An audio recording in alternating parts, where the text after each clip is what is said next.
El día de hoy veremos qué es una fuente de derecho y los tipos que hay de este mismo.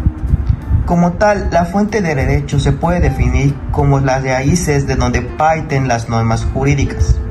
Estas se dividen en tres: históricas, reales y formales. Primero explicaremos las fuentes reales o materiales. En sí, estas normas o reglas surgen cuando la realidad impulsa al legislador a establecer estas normas para regular las diversas actividades humanas, basándose tanto en los hechos que ocurren como en los ideales de justicia que se aplican a estos hechos. También se puede definir como los factores sociales, económicos, políticos, históricos y culturales que influyen en la creación de las normas jurídicas. Para entender un poco más lo anterior, tenemos un ejemplo, el cual sería la invención del automóvil, que produjo una reglamentación del tránsito vehicular para poder controlar la circulación. Las fuentes históricas son documentos y testimonios que nos permiten conocer cómo ha evolucionado la vida en sociedad.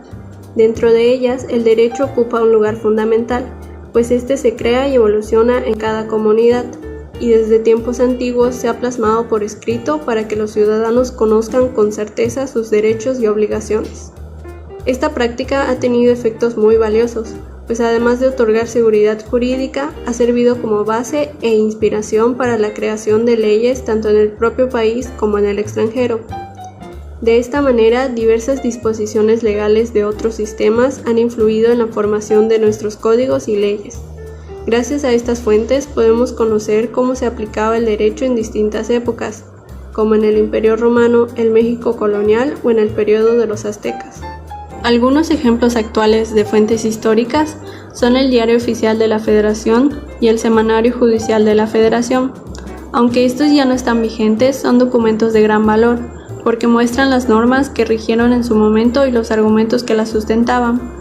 Su importancia radica en que nos permiten analizar y comparar cómo se han regulado diferentes situaciones jurídicas a lo largo del tiempo y en diversos contextos históricos.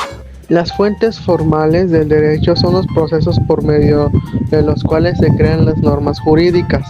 En nuestro sistema destacan principalmente cuatro: la legislación, que es la fuente más importante porque da origen a las leyes escritas; la costumbre, que son prácticas sociales aceptadas como obligatorias; la jurisprudencia, que son las interpretaciones oficiales que hacen los tribunales; y las normas individualizadas, como los contratos o sentencias que aplican a casos concretos.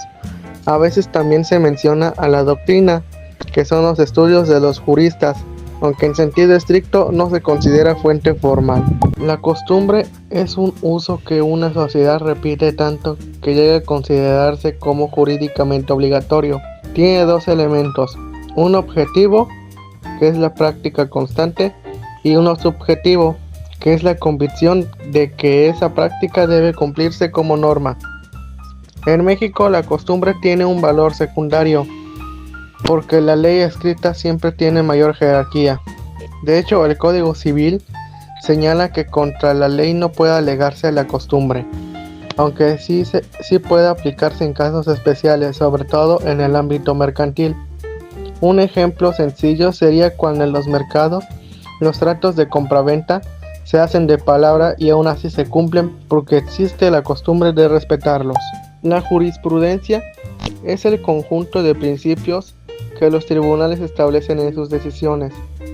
Sirve para aclarar lo que dice la ley y también para llenar los vacíos que ésta pueda tener.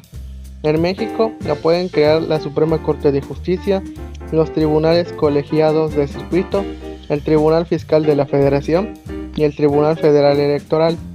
Lo importante es que una vez que se forma la jurisprudencia se vuelve obligatoria para todos los tribunales inferiores. Un ejemplo sería que la Suprema Corte resolvió que el matrimonio igualitario es un derecho. Al repetirse esa decisión varias veces, se convirtió en jurisprudencia obligatoria en todo el país. La legislación son los procesos que se llevan mediante los órganos del Estado para formular y promulgar las leyes jurídicas que se aplican de manera obligatoria y uniforme en todos los individuos o entidades del territorio. Para este caso son 6 procesos. La iniciativa tiene como propósito crear disposiciones constitucionales o legales.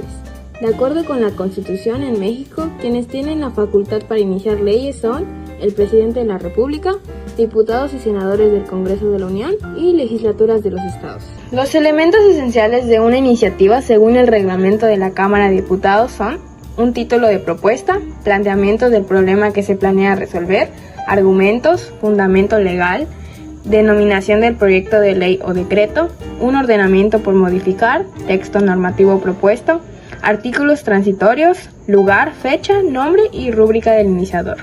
Discusión. Decisión acordada por la mayoría de los integrantes de Congresos de la Unión. Todo dictamen a discusión puede ser modificado en parte o la totalidad del contenido. También puede ser desechado totalmente y no volverá a ser presentado en las sesiones del año. Aprobación. Última fase en la que se vota positivamente un dictamen de ley en el cual se haya aprobado por comisiones legislativas. Sanción. El Poder Ejecutivo aprueba el proyecto de ley, convirtiéndose oficialmente en ley. Publicación. Se da a conocer formalmente el texto de la ley. Y por último, la iniciación. La ley comienza a tener efectos legales. Como tal, un ejemplo de legislación podría ser lo que es la Constitución de México, ya que es un grupo de leyes creado por el Congreso Constituyente de México en 1917. Este mismo llevó todo el proceso que se le explicó para poder elaborarse. La doctrina es otra fuente de derecho conocida como el conjunto de teorías, estudios y opiniones científicas que elabora la gente con un profundo conocimiento y dedicación profesional al estudio y aplicación de derecho. Esta termina influyendo de una manera indirecta al momento de lo que es crear derecho. Un ejemplo de doctrina sería la doctrina del contrato social. Esta sostiene que el origen legítimo del poder del Estado proviene de un contrato entre los individuos y la autoridad. Como tal, de esta información se basan las constituciones para lo que es declarar que la soberanía reside en el pueblo, limitar el poder de los gobernantes y establecer derechos fundamentales. O sea, como tal, estos crean derecho. Como último, tenemos los principios generales del derecho. Estas son aquellas ideas fundamentales e informadoras de un país que le dan sentido a las normas jurídicas, legales o consuetudinarias. Un ejemplo de principios generales del derecho sería el de que la ignorancia de la ley no exime de su cumplimiento. Este principio como tal establece que desconocer una ley no te exime de su cumplimiento. Por ejemplo, si estableces un toque de queda a las 6 de la tarde y alguien no se entera del cambio y vuelve a casa a las 11 de la noche, se le aplicará una sanción, ya que sigue siendo responsable de cumplir con la ley.